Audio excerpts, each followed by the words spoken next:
to a new episode of the New Standard. As always, my co host on the left, and I heard a weird cough from somewhere. It's a sensitive mic. Yes, I heard a We weird got cough. we have some non-COVID illness going through the Kulong household. I was like, wait, whoa, where did that come from? Anyway, welcome everybody to the program, to the latest episode of the New Standard. I want to thank everybody for hopping on today. Hopefully, everybody is starting their holiday or their Christmas vacations. I know I'm going to see Spider Man very soon after I do this particular program. So I hope you guys are having a fantastic vacations, that you're having them, and hopefully your vacation week will start in the right way with a very peculiar victory from the Pittsburgh Steelers. And before we jump into that, because it was an ugly win and it is a testimony to the adage, style points do not matter. We'll just take the victories.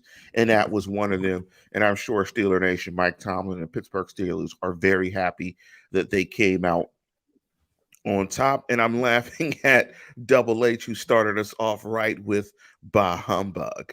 Bah Humbug, and happy Festivus to all of you as well. I wasn't a Seinfeld watcher, but I'm aware of Festivus. So I'll just drop the Festivus like I was a Seinfeld watcher. I'll fake the funk. Before we jump into the show, make sure you hit us with a like and subscribe on YouTube. You can also find the show on all of the podcast platforms: Google, Apple, Spotify, whatever podcast platform you choose to use.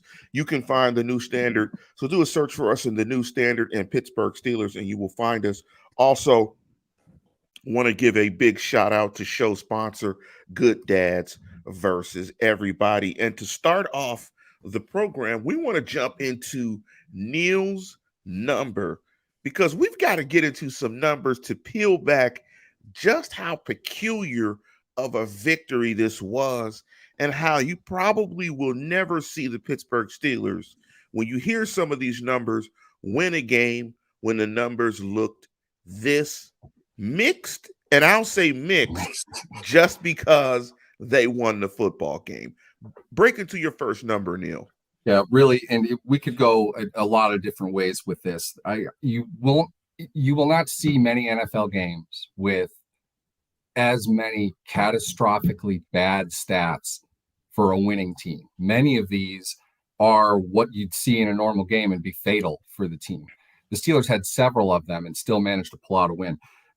These are I wouldn't say in chronological order, but just for the sake of a full transparency of it. The first one for me is 2 for 11 on third down, which is really bad. That's almost always associated with the losing team. Certainly not with a team that ends up racking up a lot of points. Even 19 is probably more than what you would expect for 9 failed third down conversions. That's 9 punts. That's the end of 9 drives. To some degree, I mean, yes, you can go for it on fourth, but the bottom line is you weren't able to convert the overwhelming majority of your critical downs as far as down and distance go. Let me add to that, Neal, before you jump into your next number. The difference in third down efficiency in the game. Yeah. Tennessee was 8 for 18, 44%, which isn't great, but it's respectable. Yeah, it's pretty But solid. when you compare that to 2 of 11, and the difference in third down efficiency being about 35%, that says it all. Jump into your next number, Neal. After that, Wait 1 second. As I'm looking at the final team stat, there's a stat that jumps out. If you guys are familiar with the game book, that's just beneath that. That's absolutely astonishing. It almost made me spit out my coffee as I was looking at it. The next stat I went into, and this is not entirely related, but it's at least kind of related. The fact that Najee Harris's long run of 7 yards boosted him to 18 yards in the game. That means he had 11 carries for 11 yards in this game overall. We saw the disastrous one on the final drive where a touchdown would have won it, and essentially his decision to bounce out and try to get wide. It lost them. I think it was 4 yards on the play, and made that was on a second down run that made that final field goal. I'm going to get to that in a second. Potentially unmakeable, if not for the excellence of the Steelers' place kicker. But that, in conjunction with the fact that the Steelers had 4 takeaways, which is almost always a winning stat. And I'm that's going to mean something here in a second. Almost always a winning stat, +4 in the takeaway column. The Steelers were that. 3 forced takeaways. One was a center QB exchange that went wrong, and fortunately Cam Hayward and TJ Watt happened to fall on the ball. Not something you can really credit the defense with, but they did get the takeaway. And you put on that the fact that the Steelers had, with a +4 turnover advantage, 20 minutes and 52 seconds of possession. 20 minutes, 21 minutes, call it that, of a 60-minute game when they had a +4 takeaway advantage. That means the Titans gave away 4 possessions, and the Steelers had, I think, like 2 drives over 3 minutes in length. I mean, it was, you don't see teams winning games with those kinds of numbers. That's a complete and total dominance defensively and offensively for the team with 20 minutes. You couldn't move the ball, and the ball was moved on you throughout the entire game. Let me add to those numbers that you gave to break it down even a little more granular. If you compare those numbers, the rushing numbers, to Tennessee, and even if you take out Ryan Tannehill's 18-yard scamper, they ran it 42 times for 201 yards, to the Steelers 17 times for 35 yards. The Steelers averaged in this football game 2.1 yards per attempt rushing. Najee Harris's 12 of 18, he averaged 1.5 yards per carry. Now, let me break that down even more. They ran it 17 times.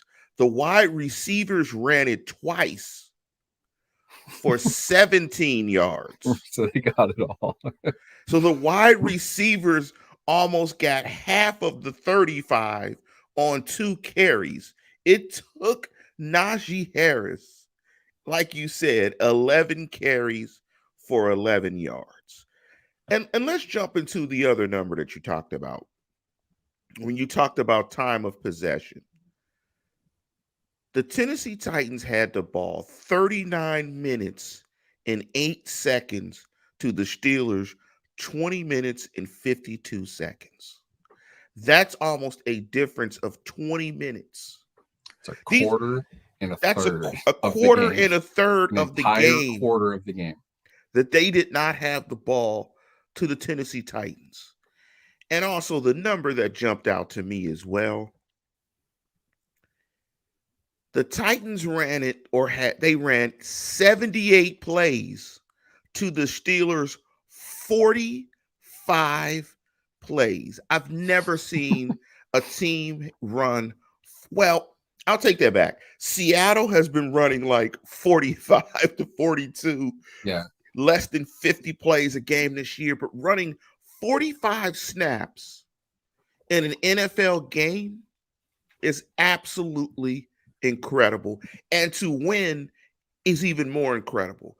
To top that, the Steelers had 168 net yards. They passed the ball in the 20th century or the 21st century. The ball is passed. You do not run it every single play. 168 yards. Last but not least, when you look at the additional 4 possessions that the Steelers got in this game, 12 possessions, 19 points. They averaged about 1.6 points per possession. I mean, these numbers show you that in a football game, you have a great chance to win a game if you get turnovers and you don't turn it over. And it's hard for me to place my mind and wrap my mind around it when I try to think about what's the most significant stat in a football game other than points. When you have more points than the other team, you win the game. Obviously, you play to win the game. But turnovers, I mean, turnovers are such a critical stat in a game that you could see in this game. Without the turnovers, they get dump trucked. Without the turnovers, Yep. they're going to get beat by 2 or 3 touchdowns. That's Cincinnati level. I'll say this: Tennessee clearly did not have the desire to really get the ball downfield. They weren't looking to make big plays a lot. They knew that they had an advantage running the ball, and they were going to run the ball. The level of dominance would not have been reflected the same way as it was in the loss to Cincinnati, but the play on the field would have looked a lot like it if not for those turnovers. Again, I can't emphasize this enough. To get 4 extra possessions on your opponent and to score 19 points, to have the game close by the end, the numbers all indicate that this game did not end in a reasonable manner at all. This simply should not have happened. And a win is a win. That's great. But this is one of those games. And the Steelers seem to have one of these every year that they had no business winning. And really, that's my biggest takeaway here, Lance. It's the Steelers had no business winning this game. They should not have won this game. They made plays when the Titans didn't, defensively in particular. And we'll talk about it later on the show when we talk about, why Steeler games have become a tale of two halves.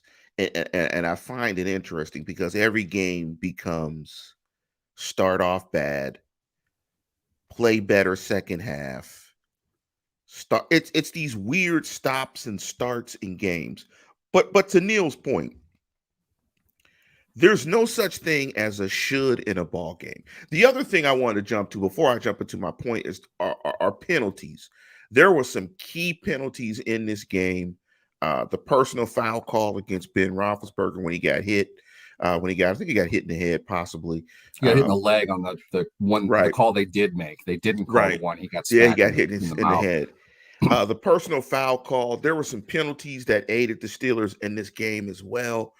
But this was a very, very, very peculiar game because I watched the game, minus some of the emotion of watching it live because I watched the game on NFL Game Pass, which was great. I felt really invigorated and energized because it only took me 40 minutes to watch the game while all of you watched it in 3.5 hours. Suffered a lot less. I suffered a lot less. I'm watching the game, and it's funny, by watching the game afterwards and knowing that the Steelers won, I kept watching the game thinking to myself, how did they win? Oh, there's the turnover. I kept watching the game, watching Foreman run up and down the field, them doing whatever they wanted on offense. And I was like, there they go. They won the game. And to Melvin's point, before I jump into my other point, and big up Mel. Mel wrote, I don't understand why Tennessee didn't just keep running the ball other than the fumbled snap. Those turnovers were from passing plays. You have to mix it up and you have to have some diversity on offense, but he brings up a really good point. They were having a ton of success running the game. And the only thing that the Tennessee offense couldn't do, and that was a credit to the Pittsburgh Steelers, and let's mention it right now, congratulations to TJ Watt for breaking the Steelers' single-season sack record, is the Steelers were getting adequate pressure. I would say even more than adequate pressure. The Steelers were getting a lot of pressure on Ryan Tannehill. Their front was playing ball. And you wrote something in our chat. The Steelers just aren't going to be able to stop the run based on the personnel that they have out there. They're just not going to be able to do it. Some of it is physical. Some of it is between the ears. They're just not going to be able to stop the run. There's just no way you would have this many games at that level below standard if you don't have a pretty significant personnel issue. Isaiah Buggs was out again. I know that's not it's not exactly putting Casey Hampton in the middle of that line, but he's a lot better than the guys they have in there. They're simply just not getting it done. I think, in my opinion, I thought Cam Hayward played pretty well in this game. He did some things, but he is not the same player he was 7 weeks ago. And I'm pretty sure it's because he had to be more than a man for the first half of the season, and he's worn out. I don't think he has anything left, and they just don't have the dudes around him to do much more than that. Watt, I thought, Watt makes plays. He comes up with plays. He's good at that. It was mentioned in the comments as well. Looked like he got held maybe a little bit more often than he usually does. He didn't look as explosive as you kind of hope that he is. I think he's still dealing with some lingering injury issues. They don't have anybody else making plays in the front seven. Joe Schobert, credit to him. He made a nice play. I thought he looked a lot better. Devin Bush appeared to be more engaged in this game than he has been. Overall, though, just a really, really tough run defensive performance.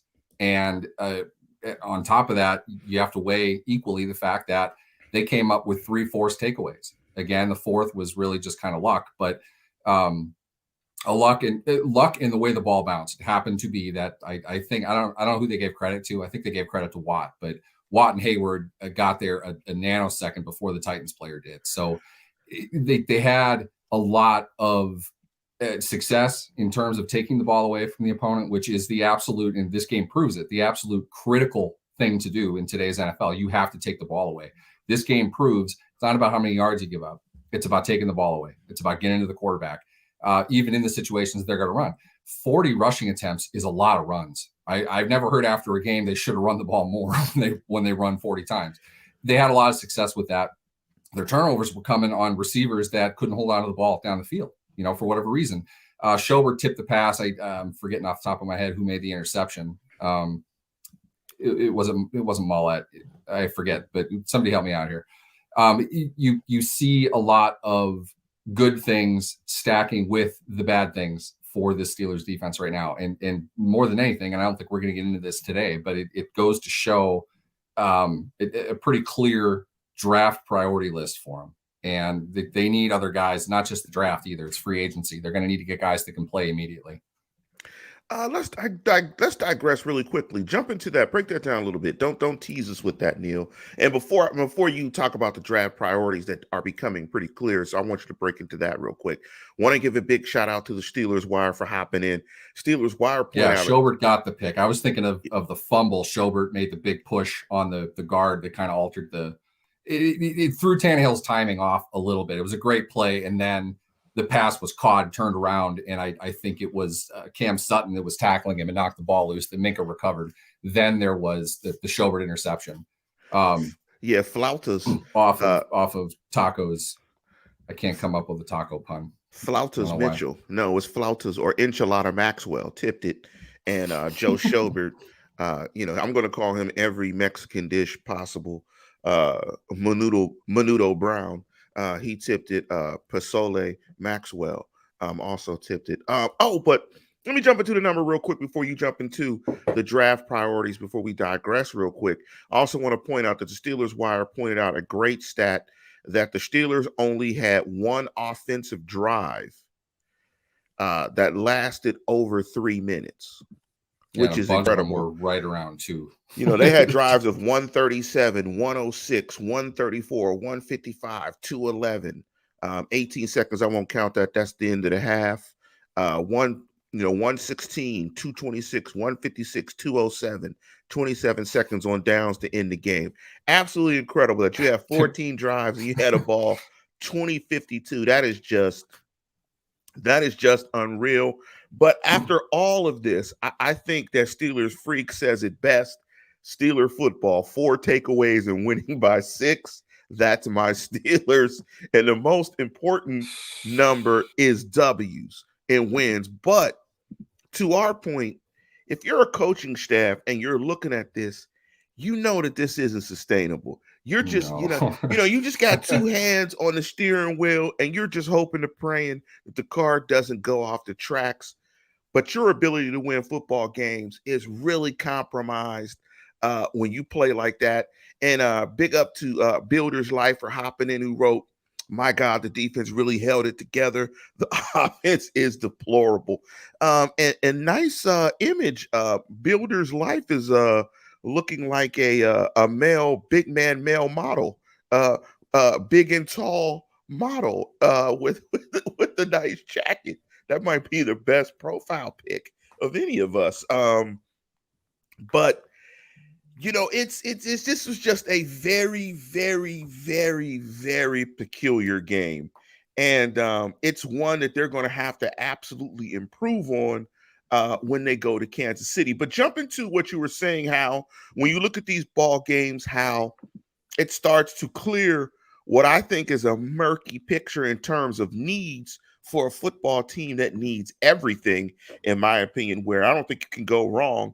I think the draft, and we're jumping a little bit ahead, obviously, in 2022 is a Tarzan draft. You just need a bunch of Tarzans on this football team that can play all over the field because they have some areas and issues all over the field. But what were you thinking about when you made that comment about the draft picture clarifying itself? I think they need exactly what you said. They need guys who are in position to make plays. And the problem here is, and that this falls under sexy tanking, the way that this is kind of going astray, I think, is because I don't think they anticipated such a fall off of play from their defensive line and their inside linebackers. In other words, the middle of their front seven, it has been so bad.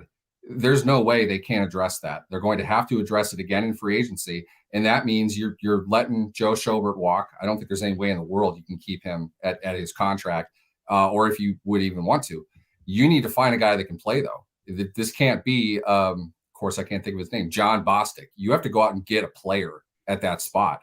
Right now, honestly, can you say you can pick up Devin Bush's option? I don't think that you can. No. So that shows right there they're not going to have faith in that. So you have a future need at the position as well. That means draft picks.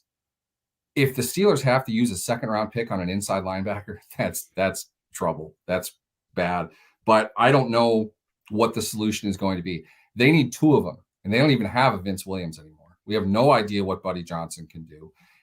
They're going to have to invest in the position. That means dollars and or draft picks, and that's not something they needed to address. On top of that, Cam Hayward, I don't know how much he's going to have left. I honestly think he could have taken games off the end of his career with how hard he had to play earlier in the season. We are starting to see a regression. Now he's got time left on his contract. He's not getting cut. He's going to be out there. I just don't know how much more effective he's going to be moving forward. We don't need to once again talk about Stephon Tuitt. We have no idea what's going to happen with Stephon Tuitt, but we know if he is out there, he's doing it after not playing for a year, and who knows where he's going to be with that. Tyson Alualu, there is no way that they're going to risk taking him back again. He's been injured for the vast majority of the last 2 seasons. He's not coming back. Isaiah Buggs, is he the solution? Is that what you're going to tell me? Chris Wormley, I think, has done pretty well, but he's not a long-term option. They need premium guys there too. So that's on top of the fact that they're possibly losing Juju in free agency. You're not entirely sure what they're going to do with their wide receivers, but an extension for Deontay is one thing. We've talked about Chase Claypool. I'm not going to bring him up again, but who knows what you have with that. Your offensive line is something that everyone screams about on a daily basis. You clearly need to address that to a point. At least you're going to have to bring in at least one tackle and at least one guard, whether that's draft or free agency. And you need a corner because Hayden's gone. You're going to need a corner. And that's assuming, keep in mind, here's the thing. How many non sequiturs can I give you in a row there? The issue with, let's go back to the decision to cut Steven Nelson. I said on this show, cut, keep, or extend. That one of those options, and all 3 of them are on the board for both Hayden and Nelson. They were going to have to make decisions on both of them. One's going to stay, one's going to be extended or cut. There's cap-wise, there was no way they were going to be able to mitigate both of them on a $13 million cap number for this season. They had to do something. My opinion, and we'll never know, but my opinion was they discussed an extension with Steven Nelson. Steven Nelson, rightly and fairly, wanted market value, which is probably around 14 or 15 million for this season. That would not have lowered his cap number for this year. The Steelers weren't going to be able to make that work. Couldn't find a trade partner, so they cut him and saved the $8 million against the cap. I'm not sure if that's the move they wanted to make. They had to make one of them, and they stuck with Hayden. They didn't change Hayden's contract at all. As we know, it's Hayden has said he's not getting an extension now. Who knows what's going to happen there? It's not impossible they don't bring him back, but if they don't, you're looking at Cam Sutton in the final year of his contract, and who? Who am I forgetting here? James Pierre, the guy who Yeah, just got James benched. Pierre. Yeah. Akila Witherspoon, the guy whose contract is up. You want to talk about a slot corner? Very well could be Trey Norwood. I think he's more of a safety. He's more of a utility defensive back. They don't have a top 3 cornerback spot. That's another free agent you're going to need to go get. They're not going to draft a rookie and go in and have him go in and play. That just simply isn't going to happen. That means my opinion, it's not going to happen. That means they're looking for a corner in free agency. Now, what's the commonality of all of these things, Lance? Most of these are premium positions, meaning you have to scour what's available out there, and you're going to have to ignore some warts of the guys that you're going to have to bring in. That's an Arthur Mollett. Is Arthur Mollett going to save the secondary next year? I don't think so. I'm not saying he's terrible per se, but it's going to be a guy on his level in that cost range. Akila Witherspoon costs you a draft pick, and the Steelers hate their 5th-round draft pick anyway. So much they've traded it out for the next 3 years now, I think. They brought Witherspoon in at a reasonable contract. He's a free agent next year. You don't know what's going to happen there. The point is they're going to bring in new guys to play in their secondary because the only guy they have set is Cam Sutton, who has 1 year left on his contract. And that 1 year is a lot more expensive than it was this year. So let's not forget that they have an issue at safety too with Edmonds. Yep, and Edmonds, the market for safeties is going way up, and it's interesting because where they are cap wise, will you? Yes, exactly, Ali. Ali Howard, he's 5'6", 1/8 says. You so just stole my thunder. You're stole my thunder. We're not just a quarterback away. My big conclusion to all this was going to be, oh yeah, and right now Mason Rudolph is your quarterback, and you only have one of them signed. So you need 2 quarterbacks this offseason as well. Keep that in mind. It's tough. They've got a lot that they're going to need to do. And I'm not saying this goes against what we've talked about all year, Lance, but holes have revealed themselves where we did not expect there to be holes. And that's really what the meat of the problem is going to be. We knew they needed to address cornerback. We knew that they were going to need to address the defensive line somehow or other. Those things are not so much problematic. The offensive lineman, somebody's going to have to come in. Banner's absolutely not coming back. There's no way they're letting Banner and Cam Sutton signed almost identical contracts that were very light in year 1, a little bit heavier in year 2 with void years attached to it. So they could get them through to this year. Neither one of them could look at that contract and say, I'm guaranteed a second year. I think they'll keep Sutton. There's no way they can keep Banner. So again, they're going to need another offensive tackle. I think that's a position they're going to need to address in the draft. You get Joe Haig in free agency. I understand that Teron Armstrong from the Saints might hit free agency. That's a big dollar guy. The Steelers aren't going to spend that for a tackle. They never have. They just won't do that. If they're going to spend anywhere, it's another position I didn't address. It's guard. They're going to sign a long-term right guard, in my opinion. That's going to be the most value that fits their way of doing things the best. 3-4 year deal for somebody fairly well known, not a massive, top of market contract, but they're going to get somebody that's going to be on the first or second day of free agency. I think the Steelers, in my perception of the Steelers and knowledge of the Steelers, they're going to build up the middle, and I think you're absolutely right with the guard. They're going to get an interior defensive lineman. They will be looking at inside linebacker, and I would not be surprised. In free agency, maybe you get another impactful safety, possibly, but cheaper. Something like a Ryan Clark, somewhere like that, where you bolster your team through the middle. So when they get the guard, I wouldn't even be surprised if they dip back in the draft for an interior lineman as well to try to possibly move Kendrick Green away from center to play a guard. Here's another couple interesting numbers. Steelers Wire. This is a great comment. Take the hostages and kick the volunteers. Yeah. That policy might have to change next year. I'm not sure. I don't. I'm not saying that these things are impossible. I'm saying that this is now shaping into another situation where they're going to have more current and longer term needs than they're going to have picks. It doesn't mean that they're not going to get good players. I think they're going to have, they have the opportunity, like every team does, to get a great draft. And I really think that this draft was really good for them for what they needed to do. And this is going to build on it. But again, the biggest thing here is all of this, everything that I just said, didn't even mention the quarterback. So Yeah. drafting a quarterback at, let's say they end up at 15. That just kind of seems like that's the direction they're headed. Maybe a little bit higher even. I don't know who they're going to get, but you're not usually getting the quarterback that you're going to start at like 18 overall. If the guy can start right away, he's going top 10. That's just the way it works. You guys are hilarious in the comments. Steelers freak put Harvin on offensive line. He is ass as a punter. I don't get that at all. I really don't. I don't claim to be a football expert, Lance. I just know punting in and of itself, there's not a special trait that you have to learn from college to the pros. The game moves at roughly the same speed.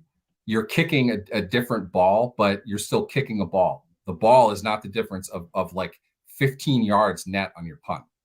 And with Harvin, he is so incredibly erratic. I don't understand what they're doing to him. I don't know what happened. I don't know what the problem is.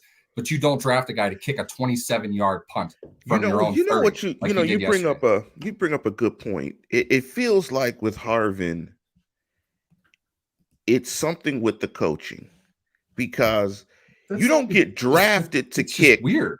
Like you don't do anything to change somebody that much. Like you don't get drafted to punt if you can't punt, right? No. So if anything, you need to be consistently over 41 at most, with a call it 4-second hang time. Harvin was above board in all of those areas. Harvin was absolutely the kind of punter that's going to get drafted. It's not surprised. It shouldn't be seen as much of a surprise that he was. Now, he's not the kid from San Diego State. Honestly, probably a second-round draft pick. That kid is incredible. He is a phenomenal punter. Harvin's a good punter. He's not that level at all. And the difference in their draft position is going to be apparent to that. But this kid coming into the NFL, unless there's something wrong with his body, there. Unless there's something wrong that they didn't know about, there's no reason he should be as inconsistent as he is. They should not be training him in a way that made it worthwhile to draft him, because punting is not a position you can learn on the fly. A linebacker, a running back, Najee is a good example of that. A good base. This is going to be his worst year by far and away. This will be his worst year. He's going to progress. He's going to get better. You can't do that as a punter. You need to be a dude right when you walk on the field. That is the only reason you would draft him. Yeah, so what's going on? What are you doing to him? I don't understand. Yeah, that feels like maybe they're in his head something. I don't know. Steelers Freak is hilarious today. He said there are dudes in my 55 over community that can still give you 26 on weed and beer. You'd need it. You'd need it to kick like that. Let me give a shout out to Steelers Wire, who's coming up with some very interesting stats. And while he was giving me a couple of numbers, he posted them in the comments. I can't go back and pull them up. Sorry about that, Steelers Wire. He brought up an interesting comment before we jump into another segment of the show. Chase Claypool, 2 targets, 0 receptions for 12 yards. And I'm confused. I know I watched the game, but I'm confused of how he got 12 yards and no receptions. That stat line is weird. Maybe there was a play, something, because he got 1 rushing attempt for 7 yards, but he got 0 receptions for 12. But anyway, 2 targets, 0 receptions, 12 yards. This is weird. For a long of 12. He's kind of shifted spot. Was this a punishment for him? Because when I see a game when James Washington got 5 targets, I feel like maybe that was a punishment game. I mean, that's weird that Claypool only got 2 targets in the game, excuse me. Any thought to that? I mean, because that kind of let one clang off your hands the way he did. The first one, it's funny. There's a conversation going on social media right now regarding the difficulty of that first one. I think it was in the first drive, maybe. Ben put it up kind of back shoulder, I think 12 down the field, something like that. Claypool went up for it, 2 defenders on him. That's a really tough catch. You hope your guy can get it. I think Ben threw a good pass. The ball was there. The play could have been made. The defender's right on him, though. It looked to me like he knocked it away.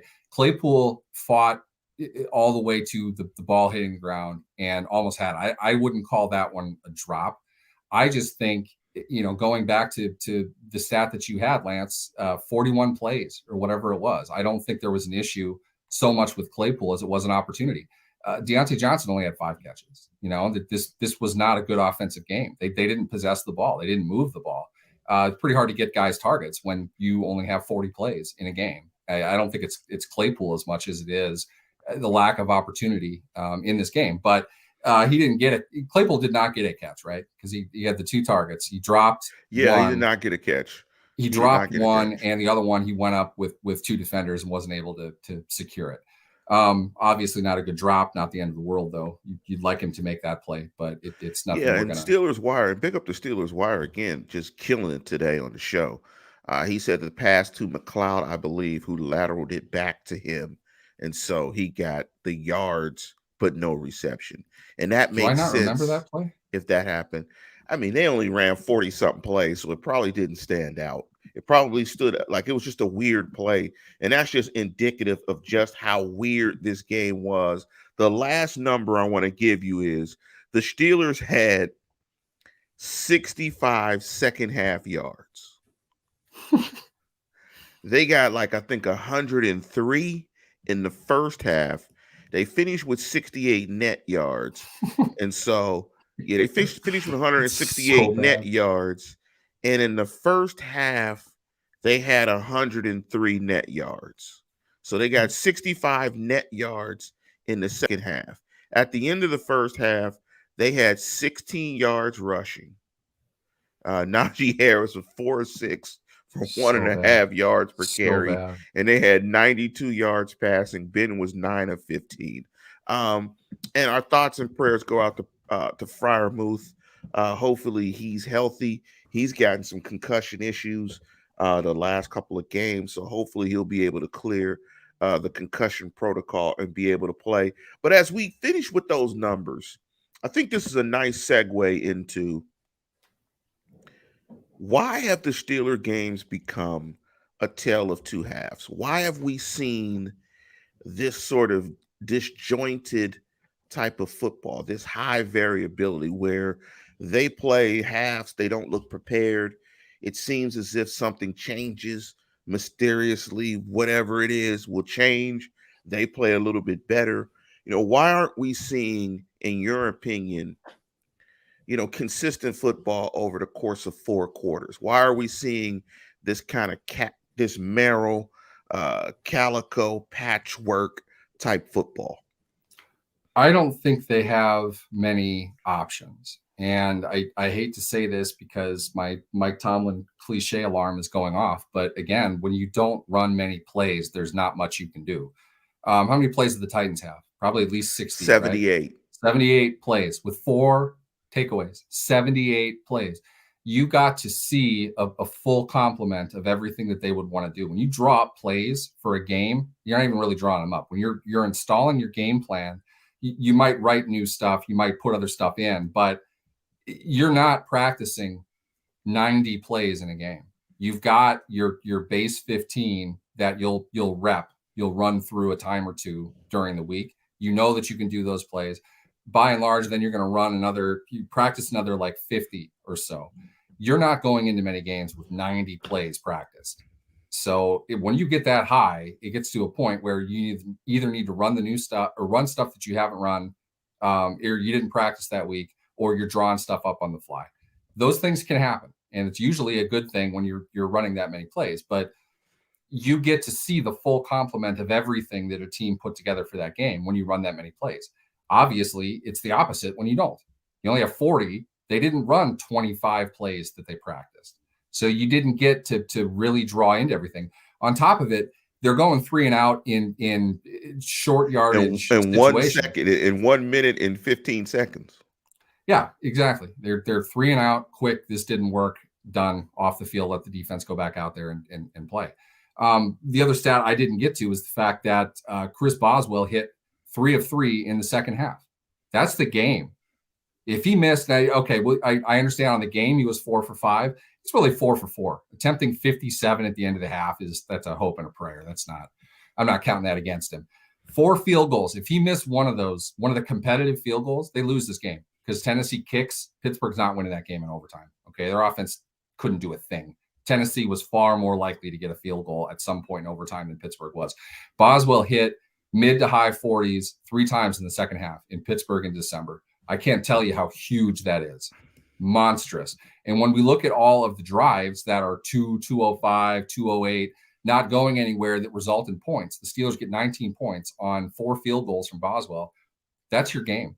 +4 in the takeaway column, and you hit 4 field goals. That's a winning formula, despite the fact that every other stat is catastrophically bad. That's how they're able to pull that game away. You just won't see many games like that in the NFL. It's absolutely crazy. You know what's interesting? As you talk that out, Neal, and I was listening to you, their games are almost flipped, where although the defense is playing an exorbitant amount of snaps and the snaps are flipped in games, you see the defense look like an offense, where the defense, because they're playing so many snaps, they start to play better in spots. They figure some stuff out. They figure how to get more consistent pass rush. They don't necessarily stop the run well. They'll stop it in some spots. But what you kind of see is the defense finds its way in games because they're playing so many snaps that they figure out some ways to attack offenses a little bit better than they might have done initially from the initial game plan.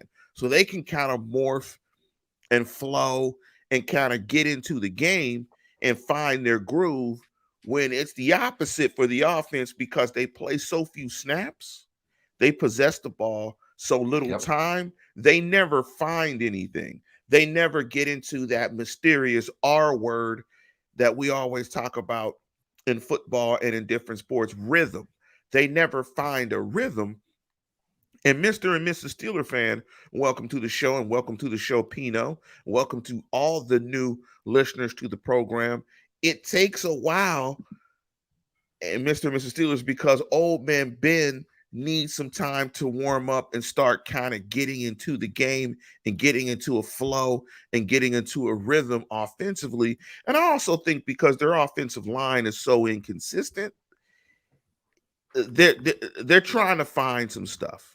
They're trying to find some stuff. And Dave, we're going to jump into Tomlin doesn't know what timeouts are. We're going to talk about that in the "Yeah, I Said It" segment. We're gonna talk about that in a little bit. But let me ask you a question as we're starting to wind down the show, and I want to get some involvement from some thoughts on this question that I asked from people in the chat. And also, if you're listening to the pod, you can find the pod on Apple Podcasts, Google, Spotify.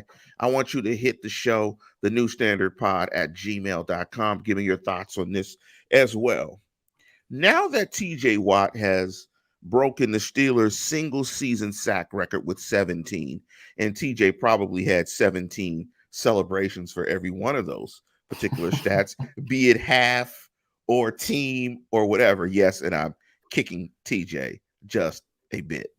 And we'll jump into Steelers Wires question here. I want to highlight this question. We'll jump into his question because I want to get your thoughts on that one, Neal.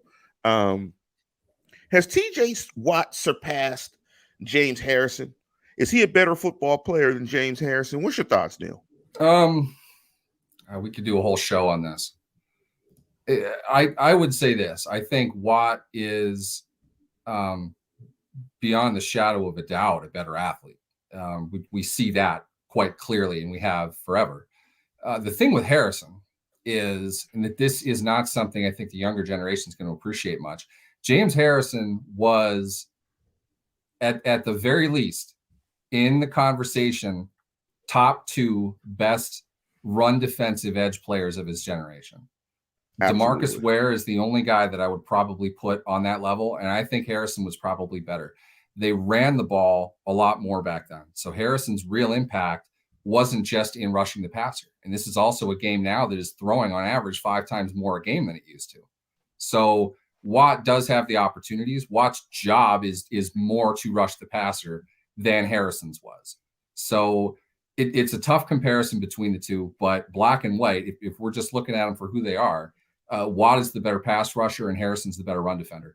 Both of those traits for each of them goes pretty much the same for the entire league.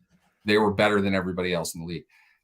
Harrison was Defensive Player of the Year. I feel Watt is absolutely in that conversation again this year, which would be the third time.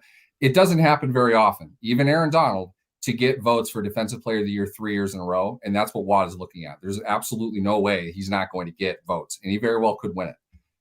We'll find out how the rest of this turns out. But 17 and a half sacks now. He's been upgraded, and that's, if I want to get into it, I'll yell about the NFL stat people and how they led to screw me up on Twitter yesterday. And we missed him celebrate that. He kicked his leg up. Which is why they gave it to him to begin with. The half sack, which is what technically broke the record, except they gave it to him and then took it back after I had tweeted it, after we had posted it on Steelers Wire.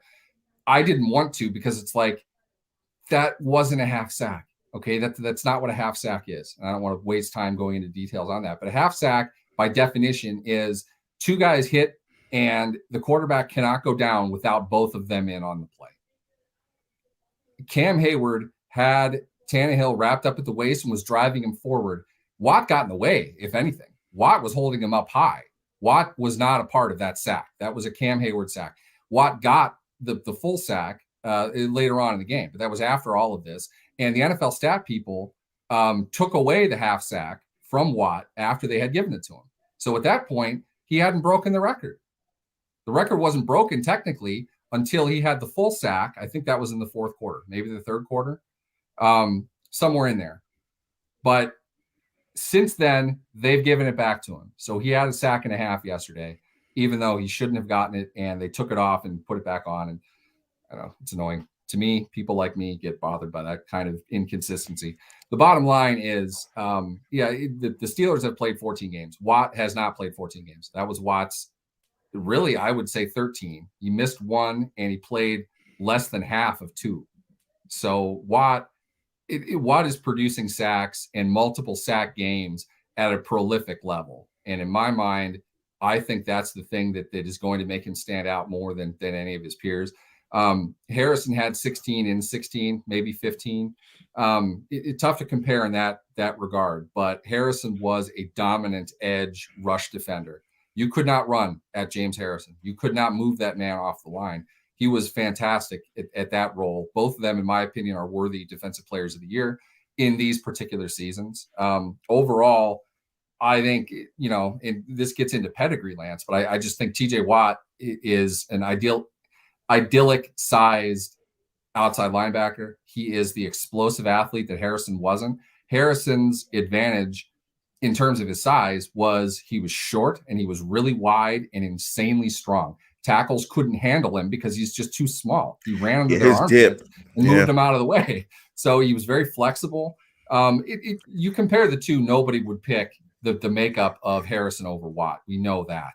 That's why Watt was a first-round pick, and Harrison bounced around for 7 years after college before he caught on somewhere. But both of them were great players in their times and in their moments. I can't read Steeler Freak's comment, but it's absolutely hilarious about Derek Watt in DNA. That's pretty cold. Steeler Freak. Derek is the run to the litter. But I'm sure he's heard that joke 10 million times, and he's laughing with a $3 million. If you're the runt of the litter in the NFL, you're a great runt.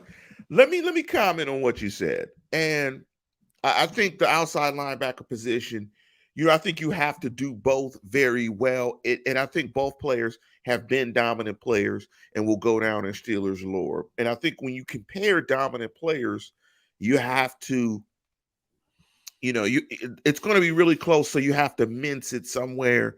I think your point of setting the edge and the ability to be a dominant run player, run stopper as well counts. And also, you just have to love the fear factor. And Mel said it. And to me, the fear factor that James Harrison brought to games, and you can't necessarily play in that fashion anymore, but the fear factor and the fear that he brought to teams, the hit that James Harrison put on, what was the Browns quarterback? Colt McCoy, yeah, when his dad got mad because Colt McCoy, was puking. I mean, that hit. That was so bad. I mean, James Harrison. So I'm saying James Harrison right now is better until TJ Watt wins Defensive Player of the Year. Once TJ Watt wins Defensive Player of the Year, I think he will surpass James Harrison because of the prolific Yeah, I mean, amount of he's sacks just, that he's doing. And yeah, sacks are he's more just clearly valuable now. right. And again, I think it's an unfair comparison just because a lot of what made Harrison a great player, Watt didn't have to worry about. Watt barely played in college. Watt had pedigree that got him to be a first round pick. There's a reason he fell to 30 overall. We all see him for who he is now, a Watt brother, but that's all he had heading into that draft. He barely played in college, and he wasn't great. He was coming off an ACL tear, great combine numbers, but you didn't have a whole lot of film. He was a risky pick in the first round. That's why he fell to 30. Harrison wasn't even close to being drafted. Okay, he was an undrafted tryout player, which means he wasn't even signed as an undrafted player to go to rookie camp. He had to show up to rookie camp and try out to even get on a roster, then to survive training camp, then to play on the practice squad, NFL Europe, eventually play on special teams, show some things here and there, replace Joey Porter, just got kicked out for punching William Green in the head like he should have done, then playing well in that game, translating it to a very team-friendly light contract, then become Defensive Player of the Year, then get paid a bunch of money. His story is the exact opposite of TJ Watt, the exact opposite of it. So it's hard for me to compare the two that simply. It's just not fair for Harrison. He isn't 6'4", 255 running a 4.6 40. Harrison was generously 5'10", 270 at the end of his career. Guy was a brick, sitting on the line. Completely different player than Watt. Completely different player. With absolute guns. You're talking about a guy you want to go to anywhere in a bar fight. Oh, man. Geez. With absolute guns in a mean distance. A thoroughbred versus a Clydesdale, really. They both got the job done in their own ways, but Watt is clearly the more gifted athlete, the more gifted, pure football player. Harrison had a very specific skill set, and he could work that better than anybody else. He was a tactician, great pass rushing moves. He knew how to make work what he needed to make plays. He could get lower to the ground than anybody, which is really what his value was. And he knew how to deliver a hit. The guy jarred fumbles like once a game. I mean, James Harrison was legitimately one of my favorite players of all time to watch. And I'm probably hyping him up more than what history will show that he really was. But he earned Defensive Player of the Year. I know history will do him well, if for anything else, for his fantastic and the greatest defensive play in Super Bowl history. So history will do him well. And that's the other thing is he played on a revolutionary defense, in my opinion, who won a Super Bowl. So history, and he made the biggest play in that game. And so history will always be favorable to James Harrison. And we'll end it with this. And I think to some regards, his story is the American dream story to me, just as much as Kurt Warner. I mean, those guys came from nothing and became legends, NFL legends. Kurt Warner, of course, won a gold jacket. He's getting a movie. And that's the guy, the actor who's playing Kurt Warner, the Shazam dude. That's terrible. I wouldn't go see that movie just because of that guy. Zachary Levi. I mean, come on, man. That guy looks corny as hell. He was Shazam. I mean, that's terrible. They could have found somebody. He's perfect for Kurt Warner. I mean, I'm not sure what you're talking about. Shazam? Come on, man. Kurt Warner, oddly enough, when his time at Northern Iowa was done, he played in the Arena League for the Des Moines Barnstormers. And my brother was a baseball player at a school in Des Moines, and he would go to the Y to work out. And he said, thought you were going to say they dated the same girl. No. Okay. Scott, my brother, would always tell me they saw before he was anybody. They knew who Kurt Warner was. He was the Barnstormers quarterback, and they saw him go to the Y, and his workout routine was essentially he kind of lollygagged around the gym. He threw like 5 balls. He lifted a couple dumbbells, and then he went and played basketball. and he wasn't a particularly good basketball player either. So the story as far as Warner goes is one of pure football, talent. The man knew how to throw a football better than just about anybody who's ever lived. I mean, he really was poetry in motion throwing. Clearly not a physical specimen by any stretch. Very natural player, but a beautiful passer of the football. And it was great watching Warner play. I don't think he deserves a movie, but Warner was a fun guy to watch. So you're trying to say that we're going to see Big Bro Cool in a movie? Well, I'm not going to get into it, but there's another Big Bro Coolong who was in a movie. he was an actor for a time, and if he knows that I just mentioned that, he'll be pissed. But it's fun to bring up. With Christmas coming up, I'll find ways to mention the movie. So he enjoys that. So I'm looking for Big Bro Cool in the YMCA when Kurt Warner is getting dunked on. I'm gonna say that's Neal's brother. That's Neal's brother back there getting. Maybe they wrote him in. Wouldn't that be something? I'd have to watch the movie to find out. But well, let's show Warner showing up in the tank top, just giving one of these and throwing a few, and then going to work on his jumper. Let's close it on this. And I want to jump into it. Yeah, I said it. And it came up about time management issues, timeouts, and Tomlin. And Tomlin is ripped over time management issues consistently. And I guess there was a case in this game where he didn't call any timeouts, I believe, at the end of the half. Yeah. Titans had the ball late, and they were driving toward the end zone. Tomlin did not use any of the 3 timeouts that they had to stop the clock in an effort to save some time for them to get the ball back. Essentially, maybe what happened. Maybe I'm similar to. I mean, look, when I'm watching games, maybe that's the hole for me. And I said it is maybe I'm a bad time management fan. Like, because some of you guys out there are time management police. I mean, good Lord. Yeah. You guys know. It's like, I guess I'm terrible. I don't have a stopwatch. I'm watching the game. I'm not conscious of time management or whatever. I don't know. I'm just terrible, I guess, with time management. And I think when the bullets are flying, I think coaches kind of get caught in other stuff. His explanations they're weird after press conferences, which I think also frustrates fans. He's like, I was just more concerned in getting a stop, which he's basically saying, all of you time management basically, guys. Which is, true in either option. That's what you want. Like most things with time management, the question comes down to what your ultimate goal is. Now, it's impossible to avoid that stopping the clock and seeing them score, which was highly likely at that point, it would have given the Steelers more time on the clock with their final drive. But if you play the theory that, timeouts can be burned to stop the clock in order to get the ball back, so you have a minute, something to that effect, you don't have any timeouts. So you can't stop the clock. If you have 30 seconds and 3 timeouts, I don't know how to break that down, but I promise you the decision was made somewhere in a matrix of those factors. For me, I would have said it probably would have been best to call timeout in that situation. They're deep enough that a field goal is a given. Sure, you can block it, but that has nothing to do with the clock.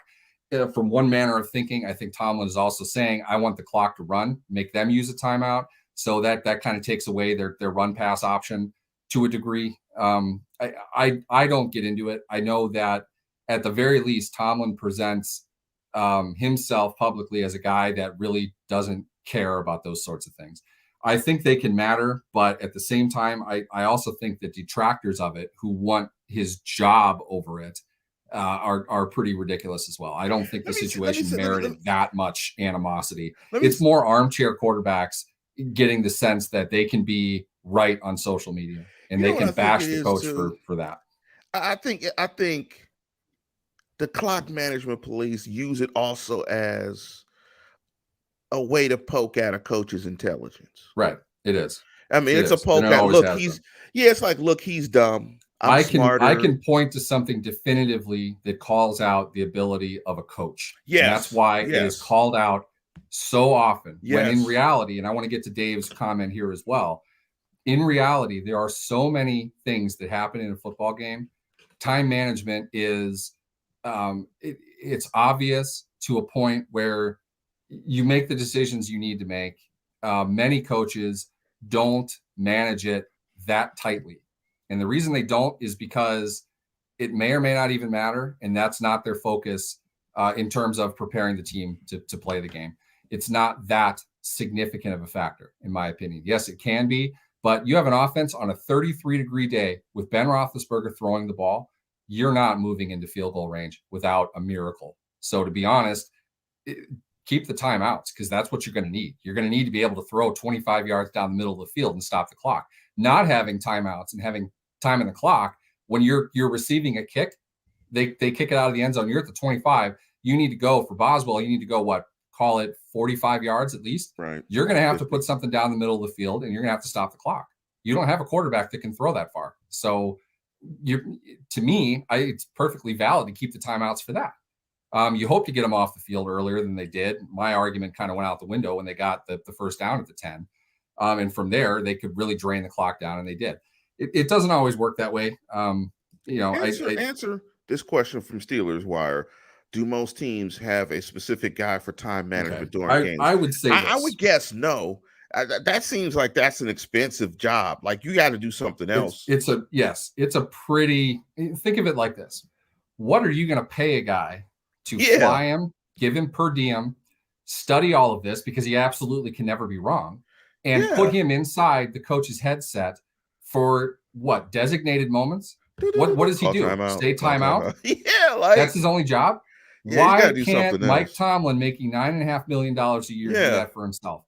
That's what they're saying. And I understand, though, there is value to it. I'm not against it. I'm just saying acting as if somebody can just come in and save them from themselves is nonsense. They don't want to spend money on more personnel that they have to bring around, that they have to plan for, that they have to pay. All of that it's not. I don't think it's necessary to have somebody specifically doing that. There are teams that will have an assistant coach doing it. Those teams don't win the Super Bowl every year. It's not a guaranteed improvement on anything. Sometimes the game is just the way the game is. You don't want to screw it up. I'm not downplaying it. But at the same time, if you have been on an NFL sideline, you know that the state of complete and total chaos it is. It's not as simple as you think that it is. It's not you and your buddy up in the press box. Press boxes only have so many spaces too. Keep that in mind. You can't just bring 900 people for specialty situations. You still have to communicate it, and you're doing that not face to face, but over headsets. It's hard. There's just a lot of things that go into it, and the right answer is the coach should be better prepared to handle those situations. I feel Tomlin could do more. I just don't feel that he's all that interested in it, and I'm not sure. Yeah, clearly he is. I mean, he doesn't care. I mean, his answers. He doesn't seem to. Yeah. I don't. The soundbite in the press conference, he's going to give you a bullshit answer. He just does. Absolutely. When he's talking about something strategic, when he's talking about personnel, unless he has to speak to it, he's going to dance around it. He's not going to give you exactly why he's doing what he's doing. I think they do have somebody, and like I said, I think it's perfectly reasonable to say there was a point in time that if they got the stop before the last touchdown or the last first down would have made it goal to go, there was a point in there, the value of those timeouts was much higher to them after Tennessee kicked the field goal, getting the kickoff, than it would have been stopping the clock. You'd rather have the 3 timeouts with 24 seconds left than no timeouts in a minute. You are able to go down the middle of the field with timeouts. You are able to run the ball with timeouts. You can do more with them. So I would say, while people disagree with the fact that he didn't use the timeouts, that's not the clock management situation he was preparing himself for. And the only thing he could really do was try to stop the team from scoring. And that obviously didn't work out, but it's not because Tomlin used or didn't use timeouts. So let's keep that in mind. Giving up points in that situation is what really matters here. And that's what Tomlin was talking about. This is interesting as we conclude the show. I'm looking at the divisional standings because I'm looking at NFL.com, and it looks like that both Case Keenum and Baker Mayfield will continue to be in the protocols. So Mullins is going to start for them. And I'm looking at the standings here now I that the hear Chiefs, Steelers freak. It's going to be the third stringer there. yes, he is in the above 55 league. And also big up to my brother who turned 55 on December 18th. Big up to him. I'm looking at the standings now with the Chiefs with the number one seed. The AFC is just a cluster. Yep. The Patriots dropped to 9-5. Titans are 9-5. I don't know what the seeding is. I do Chiefs know the turn to Chiefs. lose, right? Chiefs The turn to Chiefs, lose. the Chiefs are the number one seed. And it's going to be interesting. I think I would guess it's going to be difficult for the Browns to win with a third string quarterback, also with your coach in protocols as well. Yep. But they're And playing so first string Raiders, so who knows? and so now that the Bengals are number one in the AFC North because the Ravens lost to the Packers, and it was just a mystery why Harbaugh went for it for two in that situation. I did not understand that one. We should do a Um, show on that. That's oh that's boy. weird, but this Oh is boy. weird. I mean, I think what it's looking like, and I put this on Twitter a couple times. That tie that the Steelers got is looming. It's a thorn in their side. You win that football game against the Lions, you're 8-6, and you're in the mix, and you can control your destiny. That tie is going to be difficult because even if they win out, what would they be? They would be 10-6-1. I don't know if they're going to win all three of those games, but man, if you don't have that tie and you're 8-6 and you win two of the three and you can get to 10-7, your chances of making the playoffs are a lot better. That tie is going to be a thorn in their side. With them trying to get into the playoffs. 9-7-1 could very well make it, but you've got a lot of teams in the mix. I mean, you've got the Patriots at 9-5, Bills at 8-6, Bengals 8-6, Ravens 8-6, Titans 9-5, Colts 8-6, Chiefs 10-4, Chargers 8-6. And that Colts team looks really good. I love their commitment to running the football. Quentin Nelson, man, Beast. he was Beast. killing guys. I mean, he was blocking guys. Me and my dad were watching him block guys to the ground, and guys are like, "Look, man, please, can you stop blocking me? The whistle has blown. Please get off of me." I hate to say this, but Quentin Nelson is like everything you wanted David DeCastro to end up being. Yes. And DeCastro was pretty good, but Nelson's legitimately one of probably the three best guards ever to live. And he might end up being the best by the end of it. He's flawless. He has no holes in his game at all. He is the absolute perfect offensive lineman. Yeah, his only hole might be Cam Hayward when Cam Hayward is hot, sizzling, and cooking. Cam gave him a game. I know that. They were beating on each other. That was, if you're really into football, go back and watch that game. They went to war. Both of them had their shots. It was great. Yeah, that was a great game. But with that, we're going to go ahead and conclude the program. We will be on again. We're going to jump on. I'm getting confused myself with the changes. I think we're going to jump in on Thursday or Friday. But I'll let you guys know because I think Friday is Christmas Eve, if I'm not mistaken. So we'll try to do it Thursday probably to get on before Christmas Eve so you guys can spend your time with your families and listen to some Steeler football, some new standard podcast breakdowns. But with that, we're going to go ahead and conclude the show. Please give us a like and subscribe. We got a lot of new people on the program listening to the show. Rico, Pino, Mr. and Mrs. Steelers fan. We've got a lot of you guys, a lot of new guys on the show, guys and gals on the show. So please give us a like and subscribe. Big up to Corey Hatcher as well. But we're going to get on out of here. And as always, tune in, tell a friend, and subscribe.